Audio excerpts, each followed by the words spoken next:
Hello, friends. I am Neeraj. Welcome to another episode of Jwt Authentication using Gen. In this application, I am going to use MySQL database, and for handling database operations, so I am going to use GORM like we used in a Fiber application as well. Okay. So we will land on the website of the GORM, and first of all, so we will need to install this dependency. So we will copy it.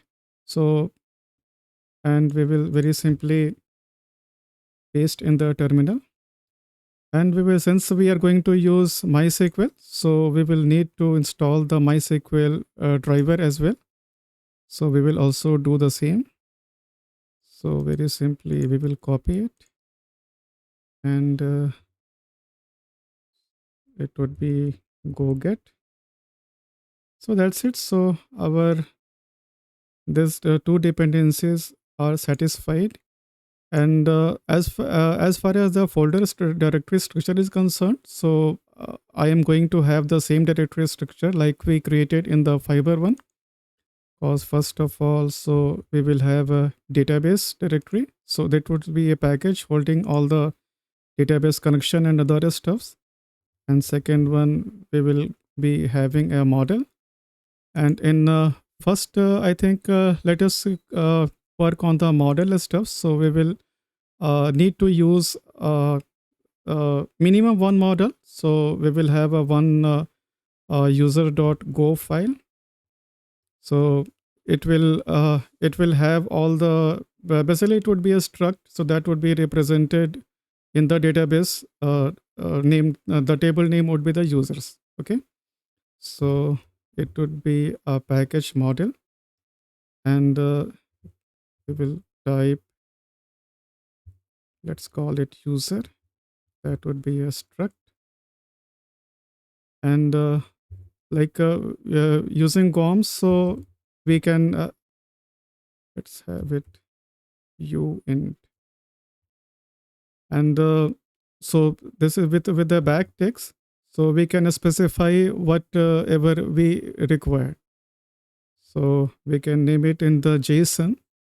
It would be named as, however, our field name is the capital ID, but in the JSON it would be named as small case ID.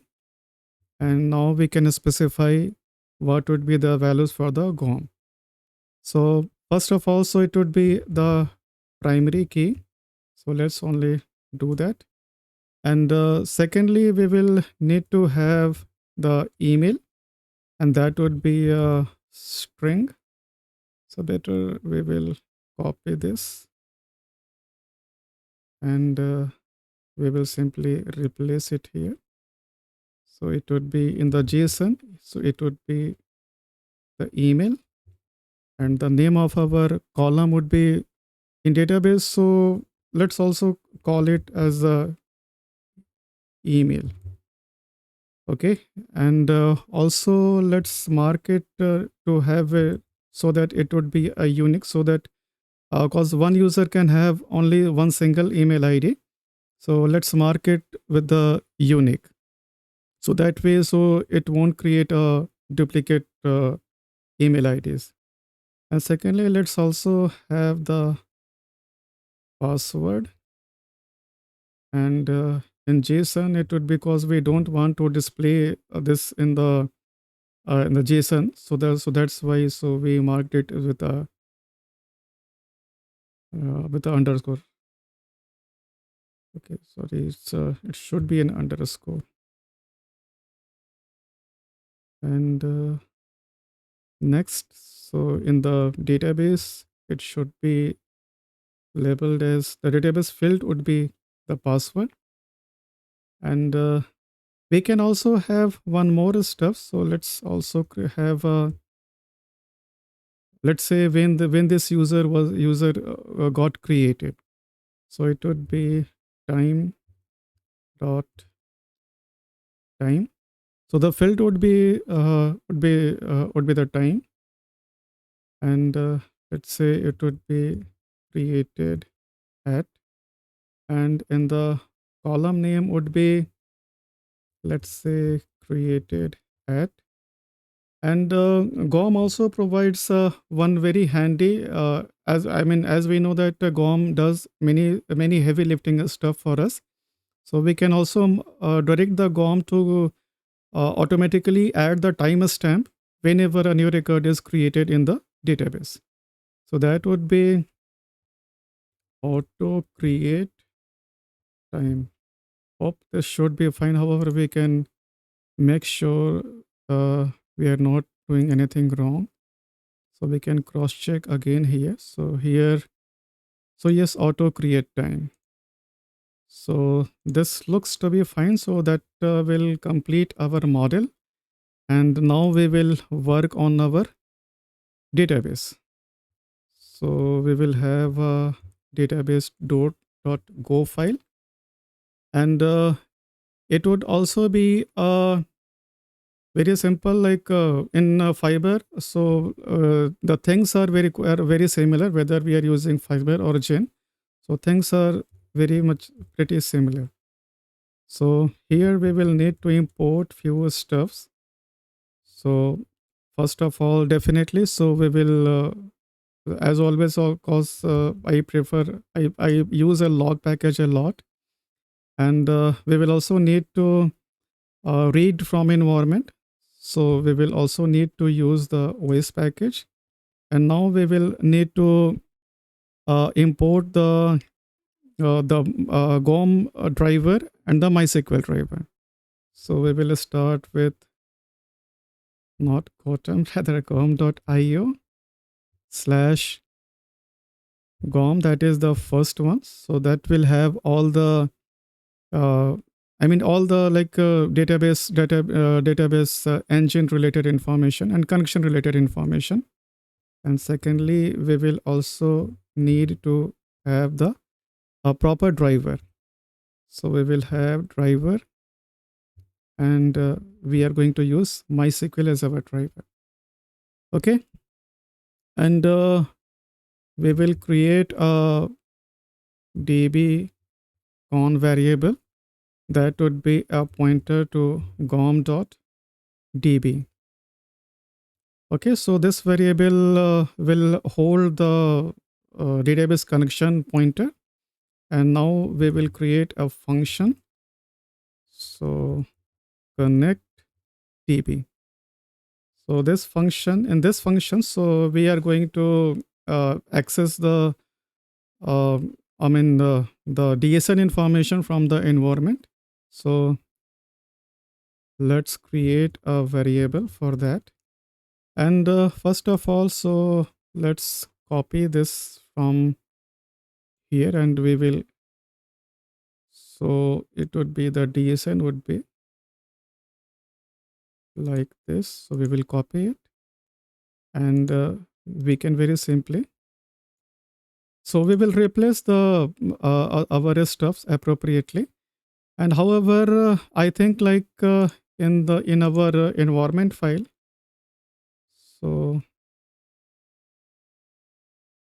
let's create a variable here, and let's, so user would be, so for my case, so user would be root, and the password is Neeraj, and the DB name, so I am going to use the same DB for the sake of simplicity.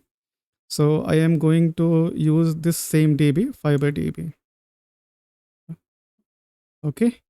However, there is no problem. So we can have another separate database also. So there won't be any problem with that. But for the sake of simplicity, so I am going to use this same database. And now, so we will not need to have this DSN information here. Rather, we can use the OS and get env, and we will pass on this DSN as the key. So that way, so we are having our DSN, and now it's time to open the database connection. So let's create the connection. And we will again use the same gom.open method. And in this method, so we will need to provide the what driver we are going to use. So MySql dot open, and here we have to provide the our DSM. And additionally, we can also provide the config as well as a second parameter. So we will also provide gom.config, and we will also, and we can, let's say we want to log the informations. So we will have the logger and logger dot default, and we can provide the log mode. So whatever the log mode, so error info or whatever, so we want to log, so we can do that very easily. Okay, looks like this got imported twice. Okay, driver, there was a spelling mistake. Okay, so this way, so our connection should be open if everything goes well, and we will check if for any error. If error is not equal to nil, then we will very simply say log dot panic, because this is going to be, I mean, not log dot panic, rather we will simply raise a panic, and we will say error in database connection. And if everything goes well, so then we will very simply say log.println, and we will say database connection successful. And now it's time to automatically, so because you might remember that we created the model. So whenever we start our application, so we also want to create the appropriate database table automatically. So we will also do the same thing appropriately. So that way, so we will need to use db.automigrate, and here we need to provide the what model we are going to we simply need to provide the name of our struct model. So it will be model dot, and the name of the model was the user. So that way, so it will create a new model and a new database table representing this user struct that should be created. So with that, we are going to see that very shortly, so don't worry. And also one more thing, so we will need to assign this dbcon variable as our db. So that's it. Looks like our this database file is also ready, and now it's time to we can come back to our main file, and in the init file, so we can say database dot connect db. So that way, so and yes, so I mean this package got auto imported. So that way, our whenever our application got started, bootstrapped, so we will have our database connection ready in place. So let's also try to start our application. So I'm going to use air. So yes, so we are getting database connection successful, and let us cross check in our database, so whether the table got created or not. So our users table also got created. So let us see the structure. So this is a string, and this is the password is also, I mean, the string, and created as it is date time. So fine. So looks like everything looks like okay. And now one more thing that is very important actually. So whenever we work with a database, and whenever we open a connection, so we we must close that. Okay. So in order to do that, so first of all, let's do that very first, very top. I am marking it, putting a comment as well. So close the DB connection, because as a best practice, so we should not keep our our database connections open for indefinite point of time. Connection, DB connection, user. So we will use the defer clause. That we have already done with our Fiber application also. So we are going to do the same thing here as well. So we will create our SQL DB. So we are going to take a reference of our database connection. So we will say database dot dbcon.db. So this way we will have our database connection information available in our SQL DB variable, and we will check again if error is not nil, then we will say log.println